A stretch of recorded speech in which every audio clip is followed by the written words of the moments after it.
Dokey. Yeah. Okay, buddy. I'm not gonna scratch his head because that would be like me tickling your balls there. So, you're rolling on that, aren't you? So. Grab this windshield. No, don't touch the windshield. All right, so this is what, a 1959 Mercedes? 57. Oh, close. I was just Very absolutely guessing. Yep. Okay, so we have this Mercedes here. I've always looked at this car, and it's kind of a weird one because it has some stuff that looks really nice, but then it has some stuff that, I don't want to say ghetto, but it's got like, you know, a giant basketball player Mercedes-Benz logo on the hood, and I can't quite figure out what the purpose of it because the rest of the car looks kind of racy. Yeah. That looks kind of like I should be wearing like, you know, a giant clock and some gold chains or something. Not quite. I don't know what, you know, it's about. But then you look at the other stuff and it's got some nice, like old school stuff, the cut down windshield, which I understand there's a good story about. Yeah. Race buckets and, you know, take it away. So we bought this car as a race car. It was a former race car that was raced on the track for some local events. And the goal was to kind of make it like a show car for the Pelican Parts Company. A show car for you? Well, a showish car. A car to take to shows, not a show car. Okay, but a car to take right. to shows. That's what some people call a show car. A showish car. A car is showish car. So it was pretty ugly at the time. It had 280 SL wheels on it because it had the disc brakes and all that. And I looked at it and I said, okay, we can kind of make this thing look a little bit nicer, a little bit slicker. We have a 356 Speedster over here that was kind of what we were kind of looking for in this. And the people with the 190s, they're very Mercedes-like in it. They don't like to modify the cars. They don't like to hot rod them. Porsche owners are great because they just bolt stuff on their car and they love it, and it's great. It's like a Lego set. You just sort of kind of mix and match stuff and make it look all cool. But the Mercedes guys, they never see this stuff because nobody ever mucks with their Mercedes 190 SL. And you look at it, you know, it's got maybe keep your head from scraping on the cement. But it's got like kind of a cage in it. We took that down. So it was up here. So okay. we took it down because it looked kind of goofy up here. It does. Or whatever. It does look better. Yeah, we redid the interior. We put some carpet back in because it didn't have any of that. I did put the wire wheels on it, and everyone Jaguar? No, they're British? No, they're actually I'm American. But yeah. So I forget what company makes wire wheels, but they make a special package for this car, and with the center lock hubs. And everyone was complaining that Mercedes never had wire wheels. And then I immediately point out the 300 SL from Le Mans had wire wheels, and they're like, "Oh yeah." It's kind of like the we talked about before. Is it a kit car or is it not? This is not a kit car. I know, but this is a. Well, I'm not calling this is a real 190 SL. I'm not calling this a kit car. I'm calling that other car that you know. Won't get off that, will you? No. But I like the treatment of this car, except for one thing: the decal on the hood. The decal on the hood. All right. Gotta go. Duly noted. All right, we'll throw the blanket on it later. But it had the regular windshield, so we cut the windshield. We're trying to figure out how to do it. We're gonna do it in Lexan or something like that. But then found a guy who cuts glass windshields, and I called him up and I was like, "Well, okay, it's the original windshield from the car. I don't want to break it." He's like, "No, don't worry about it. I've been doing this 25 years. Expert in his field. Expert, never broken a windshield." I'm like, "Really?" Find that hard to believe. Broke 2 of our windshields. We've never cut German glass before. I guess not. They're up in the attics. We had the original one that he broke, and then we ordered a brand new one from Mercedes that cost $1 gazillion. Not quite a gazillion, but it felt like it. We broke that one too. So finally we ordered an American Pittsburgh plate glass, PPG one.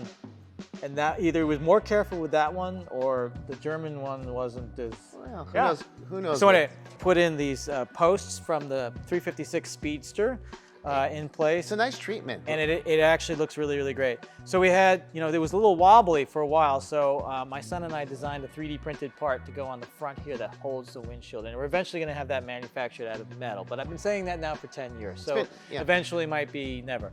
So that looks pretty good until I pointed. Everyone's like, oh, until I point it out, and they're like, oh yeah. Yeah, once I point it out, then they're like... You don't want to get too close to any of these cars in reality, but but that's not the purpose of it. No.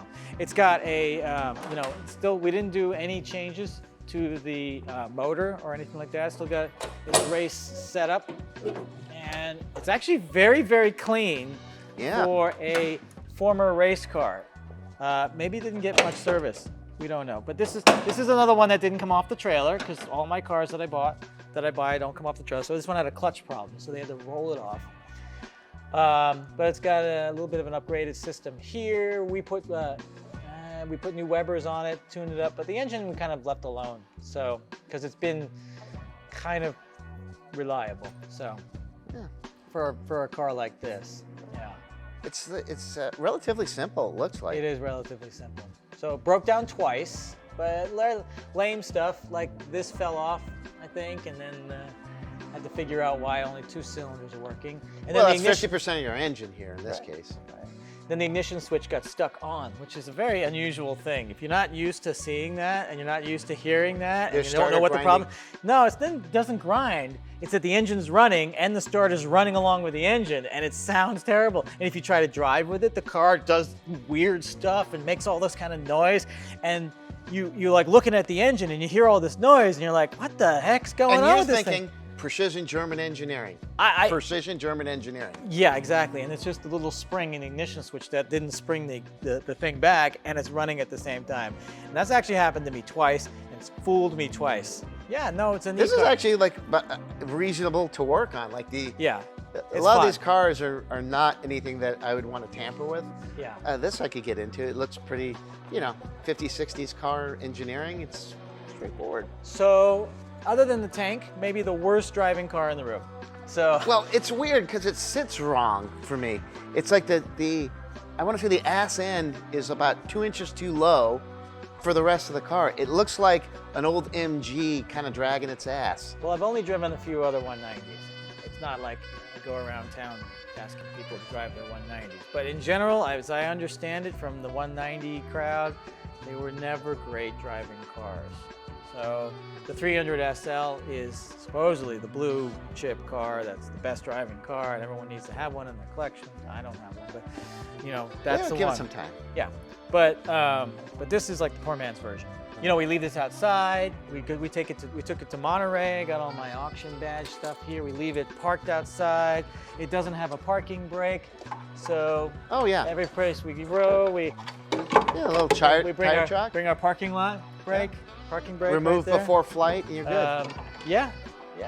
But no, so this car gets a lot of attention. So. I kind of like it. There's some cars, like I said, you have a high mix of cars that, from my liking perspective, go from 0 to 100. Right. And this is squarely in the 80% mark. Yeah. Except for I would lift the sticker. The sticker, and I'd lift the back up like an inch or two, and it would sit right. No, it's kind of fun. Probably ride better too. It's fun. It's a great car to take out, on the weekends, drive around the peninsula and all that stuff. The wifey likes it because it doesn't smell. It's open cockpit. It's a race car, so it doesn't have a turn signal. So we had to make a creative solution with a timed relay. So you got a little VW switch here that activates a relay that turns on the signle for 10 seconds, and then it automatically turns it off. So if you're sitting at the light, you're like, okay. Don't you 10 just seconds, do you turn this back on. or this? Yeah, no, it doesn't. You don't need to have that. You could just use your hand signals in California. Mm-hmm. Well, this is the hand signals in California. Well, nobody uses signals anyways in California, so I don't even know why you put that on. No, that's true. That's true. You ready to take it out for a drive? Yeah.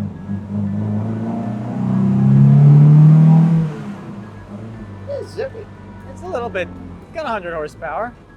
Maybe more. Well, those Got a little bit of hot cam or something in it because it's a former race car.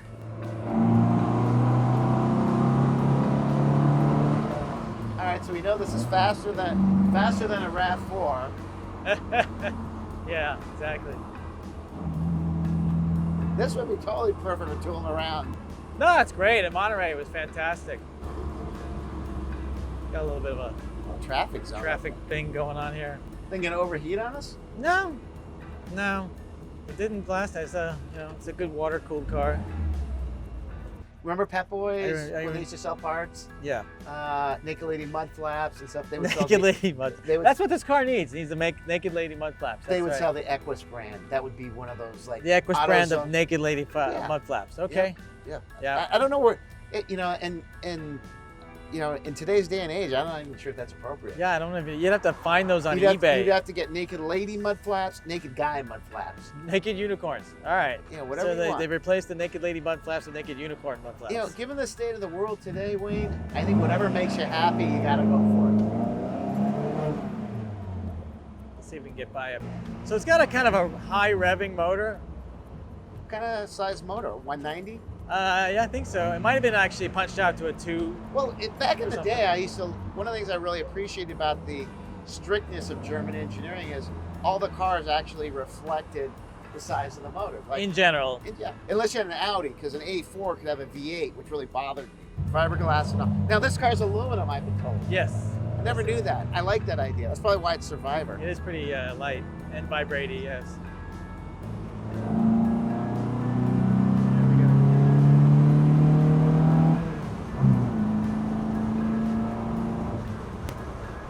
It's always nice speeding by a school. I know. The brakes are a suggestion on this one. They're a little bit better than most, but you know, we're like, okay, I think we're gonna brake maybe now. All right.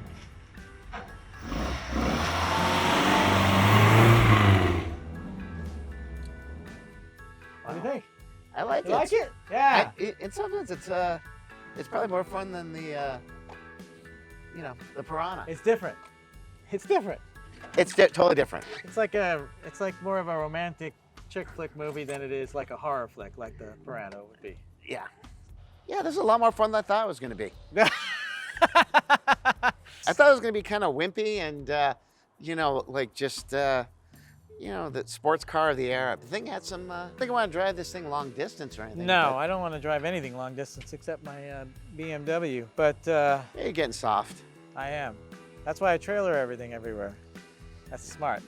Well, But for 2 years in a row, we took it to Monterey because it's reliable, it's fun, and it's a crowd favorite from a lot of people. well, next time you get this thing detailed, have them buff out that, get rid of that. The ghetto. Yeah, it's kind of. I think it honestly takes a little away from the car for me. All right.